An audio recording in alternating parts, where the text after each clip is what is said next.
لیے ادا ہو سکے. لو ابھی تو تاریخ بتاتی ہے مظلوم کربلا قتل کر دیے گئے, مظلوم کربلا شہید کر دیے گئے. امام سجاد باعجاز امامت آئے. جب امام سجاد باعجاز امامت آئے ہیں, بنی اسد والوں کو ساتھ لیا. اب چاہتے ہیں کہ شہداء کی لاشوں کو دفن کرے. ہاں عزیز و غربت کی انتہا دیکھو. ایک بیٹا ہے جو قید کر کے یہیں سے گزارا گیا ہے, جہاں باپ کا لاشا بے گور کفن دے کے گیا تھا, جہاں بھائی کا لاشا بغیر شانے کے دے گیا تھا, جہاں قاسم کا لاشا ٹکڑوں میں تبدیل دے کے گیا تھا, جہاں انہیں محمد کے لاشیں دے کے گیا تھا.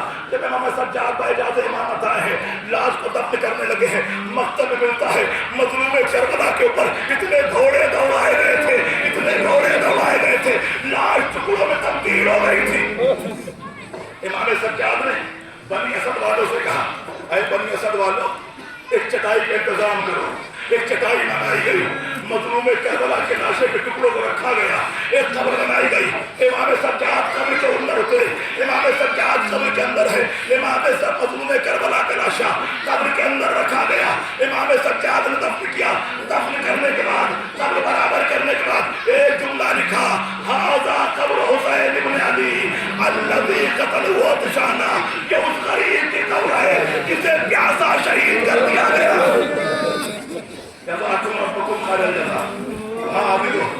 دو چار منٹ کے مسائل اور ہیں. امام سجاد نے دفن کیا. ایک مرتبہ بنی اسد کے لوگ کہتے ہیں, ابھی مولا عباس کے رب کی زیارت ہوگی, بنی اسد کے لوگ کہتے ہیں آقا ایک نشیب میں ایک لاشا ہے جہاں سے بہت خوشبو آ رہی ہے, جہاں سے بہت نور ساطع ہو رہا ہے. ایک مرتبہ امام سجاد کہتے چلو, بنی اسد کے لوگوں کو لیا, اس نشیب میں آئے. ایک مرتبہ امام سجاد کہتے ہیں یہ کسی اور کی لاش نہیں ہے, یہ جون کی لاش ہے.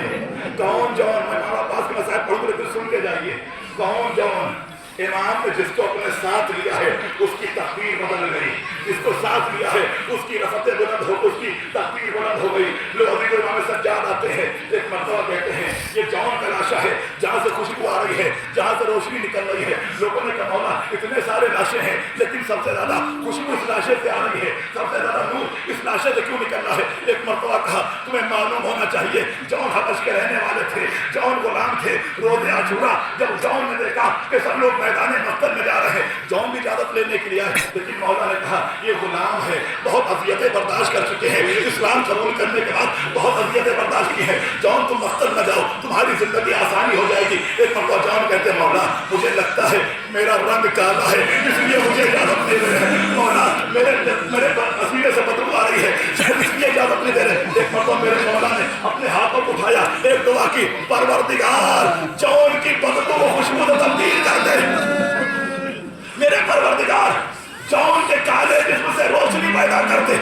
یہ میرے آقا کی دعا ہے. لوگوں بنی اسد والوں نے مل کے جناب جون کی بلال اٹھائی, ایک گندے شہیدہ بنائی, تمام شہداء کی لاشیں وہیں پر دفن کر دی. بس آخری میں مولا عباس کے چند مسائل پڑھوں گا. آج بھی انشاءاللہ آپ کی بستی سے جب کوئی اربعین جائے گا, پلٹ کے آئے گا تو پوچھئے گا, اگر آپ کے سینے کے اندر آج بھی دل زندہ ہے مولا کے لیے تو شاید برداشت کرنے کا جملہ نہ ہو. ابھی اربعین میں لوگ جاتے ہیں نا, جب سرزمین کربلا کے پاس پہنچنے والے ہوتے ہیں تو وہاں ایک موقع لگا ہوتا ہے, اس موقع پہ لکھا ہوتا ہے ھذا موقع, یہ بنی اسد والوں کا موقع ہے, وہاں پر لکھا ہوگا. آپ وہاں پہنچے گے تو عجب منظر دیکھیں گے, ہرے کپڑے کا موقع بنا ہوگا, چھوٹے چھوٹے بچے ہرے ہرے کپڑے پہنے ہوں گے, ایک طرف عورتیں کھڑی ہیں, ایک طرف جوان کھڑے ہیں, ایک طرف ضعیف کھڑے ہیں. جب کوئی حسین کا چاہنے والا اپنے قدم کو سرزمین کربلا پہ رکھنا چاہتا ہے, اگر بچہ ہوگا تو بنی اسد کے قبیلے کے بچے آگے بڑھیں گے, ایک ہاتھ میں پانی ہوگا, ایک ہاتھ میں کھجور ہوں گے. اے حسین کے عزادار کھجوریں کھاتا جا, اے حسین کے عزادار یہ پانی پیتا جا. کوئی جوان جا رہا ہوگا تو ان کا جوان آگے بڑھے گا, اے حسین کے عزادار یہ کھجوریں کھاتا جا, یہ پانی پیتا جا. کوئی ضعیف جائے گا تو ادھر سے کوئی ضعیف استقبال کرے گا, عورت جائے گی تو ادھر سے کوئی عورت استقبال کرے گی. جس نے کھانا تو کھا لیا, اگر کوئی اتنا کہہ دیتا ہے بھائی اللہ تم پہ رحم کرے, تمہارے والدین کی مغفرت کرے, اللہ تمہیں عزاداروں میں شمار کرے, میں کھانا کھا کے آیا ہوں, پانی پی کے آیا ہوں, تو بے ساختہ قدموں کو بیٹھ جاتے ہیں. اے حسین کا عزادار ارے کھانا کھاتا جا, پانی پیتا جا. اس لیے ہمارے مولا نے وصیت کی تھی جو کربلا میں آئے کوئی بھوکا نہ رہنے پائے. حسین یہ وصیت کر کے جاتے ہیں, 3 دن تک کھانا کھلاتے رہنا، 3 دن تک پانی پلاتے رہنا۔ یہ وصیت کیوں ہے؟ تاکہ جب 3 دن کھانا کھائے گا، 3 دن پانی پیے گا تو مجھ غریب کی پیاس یاد آئے گی، مجھ غریب کی بھوک یاد آئے گی۔ تو عزیزو، بنی اسد والوں نے سب کے لاشیں دفن کر دیے۔ ایک مرتبہ مولا سجاد بنی اسد والوں کو لے کے آگے بڑھتے ہیں۔ کہاں گئے؟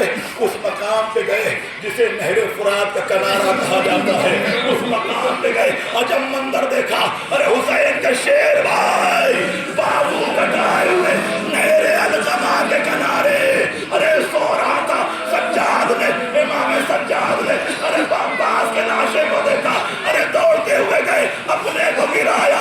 اے چچا ذرا اٹھیے چچا، ارے زینب کی رضا چھن گئی، سکینہ کے گوشوارے، چچا ہم پر ظلم ہوا ہے، چچا ہمیں کوڑے مارے گئے، چچا ہمیں تازیانے مارے گئے۔ اے چچا غربت کی یہ انتہا ہو گئی کہ زینب کے ہاتھوں میں قباد آ گیا، چچا مجھے اکڑی پہنائی گئی، چچا ہمیں مدینے سے بڑی شان سے لائے تھے، چچا ذرا اٹھ کے کوفہ و شام دے، سیعلم الذین ظلموا اِذ یتخذون اِنَّ لِلَّهِ وَإِنَّا إِلَیْهِ راجعون۔